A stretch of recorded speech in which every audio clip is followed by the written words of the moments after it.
because of these technical limitations of these algorithms and our current philosophical approach, we are focusing on the good only.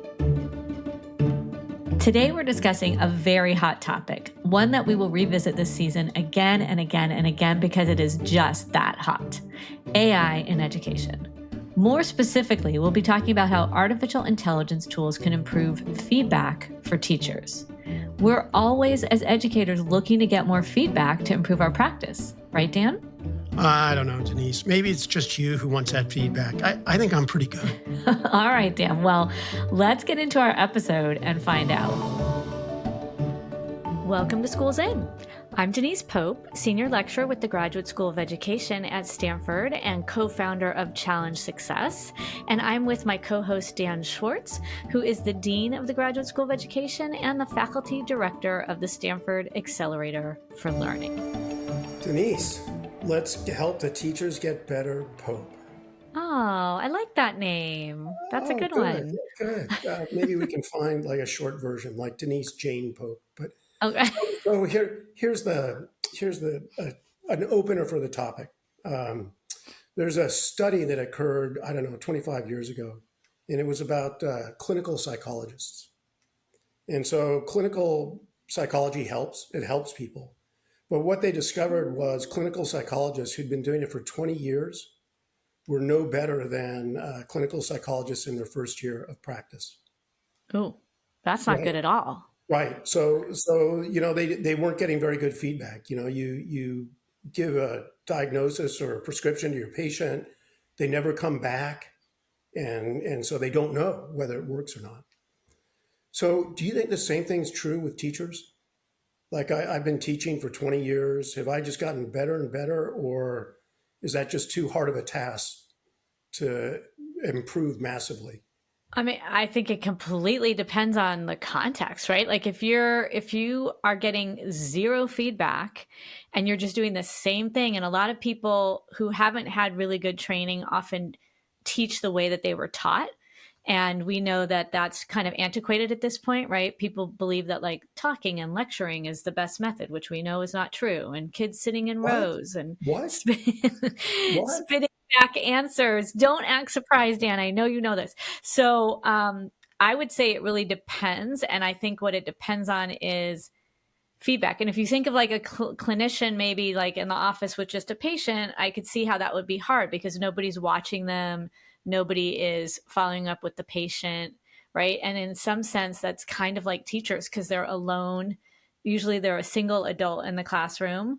And so it might be hard to know what you're doing well and what you're not doing well. So I think it depends is my answer. Okay. So that's a nice hedge. But the part in there, you need feedback. I think another thing for teachers is they can experiment with curriculum. So they can create conditions that help them get feedback. So like when I teach my courses in college, let's say I teach intro stats, it's a pretty established curriculum, but every couple of weeks I'll try something brand new and see how it works out. Yeah. I mean, actually what you just said is very true for when I was teaching high school, my third period class always went better than like my first period class because with a new lesson, right? You're running the lesson for the first time and then you're like, okay, next time do this a little differently. Okay. By the time you get to like sixth period, you're like, we got this down. Really? By the time I get to sixth period, I'm bored. Okay. Well, you're also exhausted. I've mastered it. Okay. You do forget what you've said, how many times you've said it, right? You do forget that. Yeah. So we're very fortunate today. We have someone who's state of the art thinking about how to support teachers, how to get them feedback. This is Professor Dora Demszky at the Stanford Graduate School of Education. She combines machine learning, natural language processing, linguistics, and input from educators. And one of the projects I want to talk with her about is how can chatbots, basically the computer, provide actionable feedback to teachers. So welcome for joining us, Dora. Yeah. So what give me the model. I'm a teacher and I'm in the middle of teaching a class and suddenly in my earpiece it says do this instead, or What's our Oh, vision? what? Oh my God, Well, that's crazy. well, I just made that up. I have no idea if this is what. Oh, okay. Yeah, I can clarify that. So it depends on the setting, right? So are we talking about physical classrooms or face-to-face instruction, where oftentimes, yes, giving them real-time feedback can be really distracting. So one component is about the what, like what are you actually telling them to do, which is what you talked about. Like, it has to be good feedback. The other question is the when and the how, which are just as important. So if in the context that we've deployed it, it's been oftentimes online context with novice tutors or teachers, and they get feedback after they taught. So you teach your lesson gets recorded, which is pretty simple in online context. Then we run analyses on your lesson, and then you get some insights on it. In physical classrooms, it's pretty much the same thing. The difference is that you upload, like, you use a device to record your lesson, and then you upload that to an app or something, and then you get feedback afterwards. We have thought about real time, but as you say, it can be very distracting. And there are two contexts where we've tried it. I can talk more about that. Okay, yeah, go ahead, Go Dan. ahead. No, you go, Denise. Oh, well, this is what I was going to say. How do you know that the quality of the feedback that the bot, right, is giving, is it called a bot? I don't know, is good? Are you checking that? Like, are you behind that? Is Yeah. it Dora really giving the feedback? Great question. So we call this Empowering Teachers. That's the name of the tool that we built. It's really rooted in the idea that we want to empower teachers. We're not trying to tell them what to do. We're just providing them with opportunities to reflect on what they did. So kind of like a Fitbit. When you run and it gives you some metrics, it doesn't necessarily tell you like, oh, you should burn this many calories a day, or you should run this fast. It's so person dependent and so context dependent, that you are the only person that knows. So that may answer some of your question about how do we know it's good. So we first, like, obviously validate it in different ways. Validate it by having teachers, experts look over what our models are predicting, and what are they outputting. Do they seem right? Do they seem wrong? But also, it's the a lot of the feedback is actually more just like providing them with things that they did, highlighting things and moments in their lesson for them to reflect on, and asking them good reflection questions and goal setting questions. So there's less opportunity for risks or for error. So, what would an example? Let's take the Zoom example. It's online. I've got like 3 or 4 students that I'm talking to. Afterwards, it'll come back and it'll say, you said to that student they should try harder. How do you think that student felt about that? I mean, what's an example of some feedback? Yeah, great question. So you mentioned, like, what you just brought up is something that has to do with growth mindset, which is something we worked on. Try harder. The idea that intelligence is not something you're born, or it's not something that's fixed that you can improve. Like, your brain and your skills can constantly developing if you are working on it. So, but just telling them to try harder may not be the best way to do that. But actually, like, recognizing that things are challenging and giving them the tools and strategies to improve their skills. Anyways, that's a tangent, but we are trying to identify these types of practices like growth mindset, supportive language. We're building on a student's idea. So we know from the literature, like decades of literature, that when students feel heard, when they feel that their ideas matter, and that their teachers are building on it rather than just funneling them to like a very specific answer, that really facilitates learning. It creates that type of a collaborative process that you mentioned at the beginning, that it's not just the teacher directing and the students passively receiving things, but instead students are active participants. So we identify practices that are related to that, like building on ideas, mindset supportive talk, asking questions that probe students' thinking, and then we build algorithms. It's not really a chatbot. These are algorithms that can identify moments when you do that, and then highlight them for you to revisit, to think about what did I do in this moment when that led to this great example, and could I do this more? Were there missed opportunities? And just to add to that, we are actually now experimenting with generative suggestions, which I can talk about. It has certain limitations and issues that So we're working on. Well, no, we do want to hear about that. But before we get to that, is the approach generally to find good examples and tell the teacher, this is what you did here was good, as opposed Exactly. to saying, don't ever do that again. Exactly. There are multiple reasons for it. Just pedagogically speaking, it's better to like celebrate the good and like and it also like especially for novices. So a lot of the context we're working with novice instructors. For them, it's really important to give them the positive feedback early on so that they can build on it and grow and not feel like, oh, I'm just doing everything wrong. Second of all, it's actually extremely hard to reliably be able to tell this was wrong, because as I mentioned, everything is so context dependent. Maybe your model cannot actually identify the teacher's true intention with, let's say, not building on a student's idea at the moment. Maybe they were just trying to get ideas from everybody before then synthesizing it. Like there are different contexts where we may not necessarily want to directly build on what the students said right away. And that's just really hard and complex to algorithmically detect. So, okay, I'm not that techie, so I'm going to ask a question that might be kind of embarrassing. But how someone is programming? It's not a bot. Whoever or whatever is giving the feedback, right? So how does this thing that's giving the feedback know that, oh, that's academic press pushing someone to ask or build on a question? Oh, that's growth mindset. How is this all working?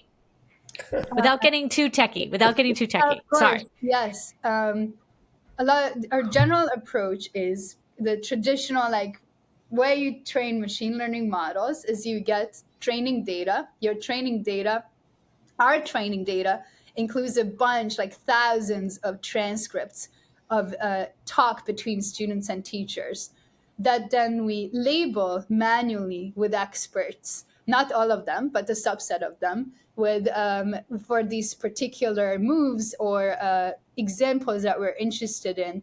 And then we train the model on this data to learn to predict those same labels. That's so cool. And how accurate is it? Like, because I know you hear about like hallucinations and AI and all this stuff. Like, how accurate is the model? For this type of classification, I would say it's pretty sort of moderately accurate. I want to stress something, which that humans disagree a lot. These are very subjective things, like whether that, these are not just like, oh, is this a cat or a dog? These are examples that are very context dependent, subjective practices, as I mentioned. And the agreement between two experts is also in the moderate range. So what we are finding is that our models are able to approximate that level of agreement that humans have between one another, but they're not perfect because, yeah, it is subjective. So we're trying to mitigate that by obviously hedging and saying that this is not perfect, and also by coming up with the positive examples, which obviously have a lot lower risk for harm than providing the negative examples. I do want to add, though, that I know from Dan your work about the importance of contrastive cases, like showing people, like teaching people by showing them contrast of, oh, this is good, and in contrast, this is not so good. So ultimately, it would be really great to incorporate something like that. But just because of these technical limitations of these algorithms and our current philosophical approach, we are focusing on the good only.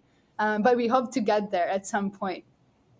No, focusing on the good will work if you help people see which part of it was good. So like Yeah. you show me a 3-minute video of my lesson and you say that's really good, and I'm sort of like, which part, and so some way just to get people to see what's the thing. So the reflection prompts are probably really important here. So hold that thought for just a minute. I think this is a really good time to pause, and we will be back with the second half of the show with Dora Demszky, who's talking all about this really new way of giving feedback to teaching. When you come back, we can start off with reflection prompts and a whole bunch of other really exciting things. We'll take a break. Welcome back to Schools In with Denise Pope and Dan Schwartz. We are talking with Dora Demszky today about a really cool thing that she's managed to do with the help of machine learning, which is to give really cool feedback to teachers after watching them teach, and maybe in the future, real time too. But we left off with a question from Dan about the reflection prompts and how important it was, how those are formed and what they are. So Dora, talk to us a little bit about that. Sure. So one thing you mentioned, Dan, was about being very concrete about what were the good moments. So we are very specific. We actually identify a single conversational turn with some limited context. Like, this is what you said, showing them that built on the student's idea. Like, student said, I added 30 to 70, and a teacher asked, like, where did the 70 come from? This is just a really simple example, but of building on and probing a student's thinking. So we give them these examples and then ask them, like, what were some strategies that you used in this context to build on a student's contribution, and what else could you do next time, and which one of these strategies you might want to use again next time, thinking about your next lesson topic, for example, like ratios, like making it up. It's like depending on the context. A lot of what we work in is math or computer science, like STEM learning environments.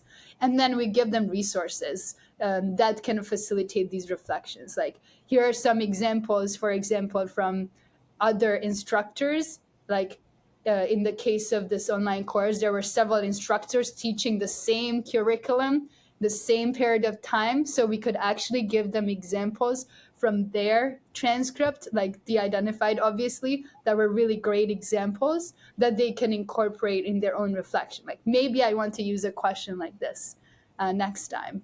Oh, that's interesting. So you're also matching across different instructors. That allows you to do a lot.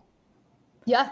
Yeah, And they can share their reflection with others. So that's another kind of motivation. So pro-social motivation for them to reflect is not just self-serving, but they can actually like opt in to share that with others and see what others are reflecting. So it's kind of a shared community for professional learning among instructors. That's great. So could you do this for students? Like you small groups or? Yeah, what do you mean specifically? But Well, I doing don't know. I'm sort of imagining student groups. Maybe two kids are working on 30 plus 70. yeah, Let's say. you could. Sounds like Denise, you wanted to say something.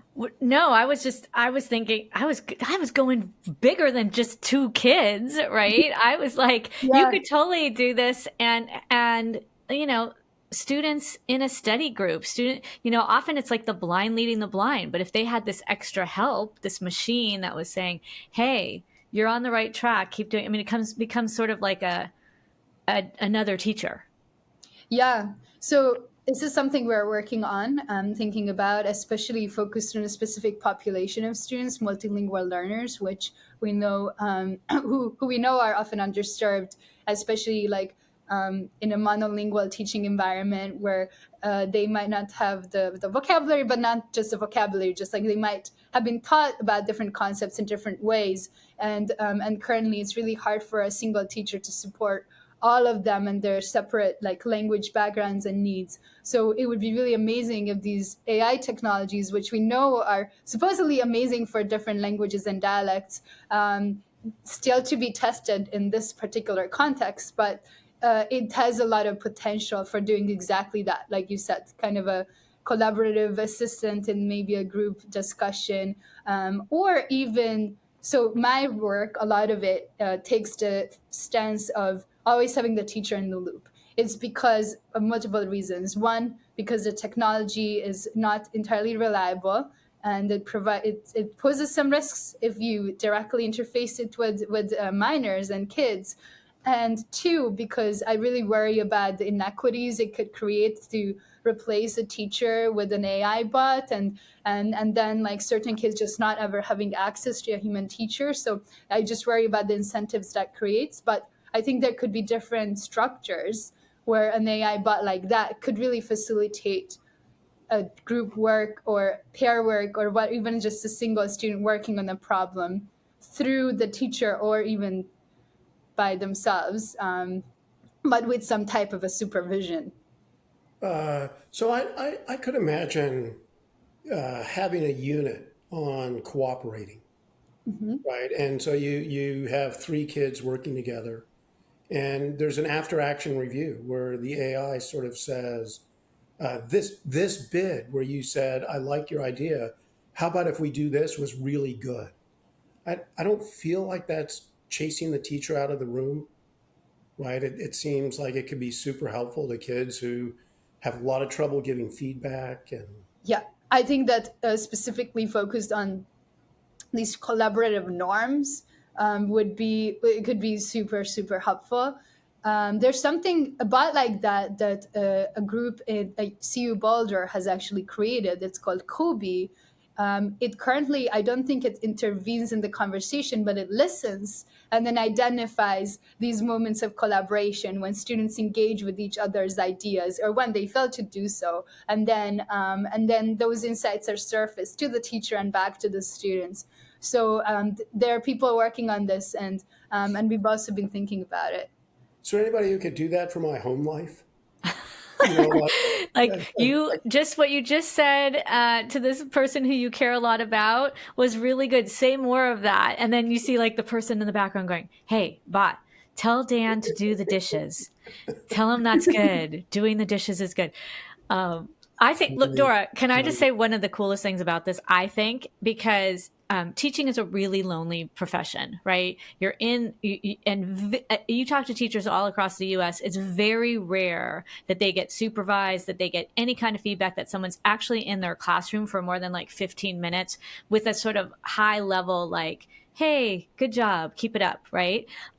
And so and when you tell teachers that you want them to go and look in other people's classrooms and take the time and actually build in time for teachers to watch teachers, it's a little bit awkward. They don't know how to give feedback to their peers. It's not part of that culture, right?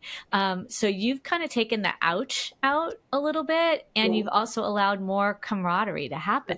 That's an interesting question. So these automated feedback systems in medicine, the doctors didn't want them. Yeah. Right? So Dora, when teachers see this, are they like, thank you so much? Or are they sort of like, sorry, I do what I do. I don't appreciate it. Like what is the response to this? I would say just like with every tool, everything, there's variation. So they're going to be the power user. So like, I want this for everything. Can you add this feature and that feature? And can it look at my historical data? And can it give me suggestions for X and Y and like so many things? And there are people, I think, honestly, we haven't really heard teachers saying, I don't want feedback on my teaching. What we hear though, is when they disagree with something, or when they find something to be inaccurate. And that oftentimes comes from inaccurate transcription, which is a bottleneck that we are facing and we are working on addressing. It's really hard to transcribe speech accurately, especially in a noisy classroom environment. And there are going to be mistakes, and then it propagates down to the feedback. So I think, but yes, even if you take all of that into account, just like I don't use a Fitbit when I run, I just like that to be my thing. I like when I'm not measured by anybody. I think that it's normal that some people want more or less of this, and so I don't think a teacher would say, "I don't want this ever." Because that I don't think that's a good attitude towards professional learning, but maybe not as often as some others. I love it. I'm so excited about it. So, I mean, I can imagine someone listening saying, how can we get this? Coming to classrooms soon. When, are we a year out from everybody using it? And then we'll wrap this. So Denise, when we're done, I will get the automated feedback for you, and then I will give you my feedback. All right. And Dora, we're actually doing great in building on each other's ideas. I think we would score really great. Thank you, Dora. Thank you. I have been talking a lot, which maybe I get a lower score, but you're the guest. You're supposed to. So a good question. We have a beta version of the tool that is already public. It's not currently ready for wide release, but anyone can sign up on the waitlist. We have a waitlist. If you Google my name and you can find this project page, Empowering Teachers, and you can sign up to the waitlist there. As a researcher or a teacher or educator in any capacity, this tool could help you. There are also commercial tools out there like TeachFX, which pretty much does what I described to you already, and they have thousands of users across the country and abroad. And they incorporate many of the models that we have developed. So they're really great. Dora, thank you so much. It's great to see into the future and what's possible. I know. It's super, super exciting. Thank you. Especially the information on where we can start to access some of these tools as educators. I can't believe they're already here, right? I mean, it's not something that's out in the future. So, okay, Dan, I wonder, we started this out saying that you didn't really want feedback, and now I want to know, do you think you can use some of this feedback now that you know all the things that AI can do? You mean about all the things I'm doing right? I'd love it, especially if it gave me points. Like for everything I got right, it gave me a couple of points. Yes, because everything is a competition for you, Dan Schwartz. So you are motivated by the points. I will say this. I do actually like that. It's almost like Katja doing good, right? One of those exercises that we do with the kids. It's meant to really shine a light on the good and to find out where we as educators are doing right. And to highlight it in a way that gives you a chance to grow. So in that sense, Dan, you're not that far off. I think you're right. It's very positive, and it would have a lot to tell you and others about what they're doing well. No, I like that. It's hard to know. And, teachers do want the feedback, especially if it's sort of saying this is the right behavior, keep it up. And I like the idea that eventually this tool can be used to help students get feedback about what they're doing right. I think that's really an exciting possibility. Totally. 100% agree. Really, really good stuff. Thank you again, Dora, for this great conversation. And thank all of you for joining us on this episode of Schools In. Remember to subscribe to our show on Spotify, Apple Podcasts, or wherever you tune in. I'm Denise Pope. And I'm Dan Schwartz. Denise, did I get that right? Can I get some feedback, some points for that?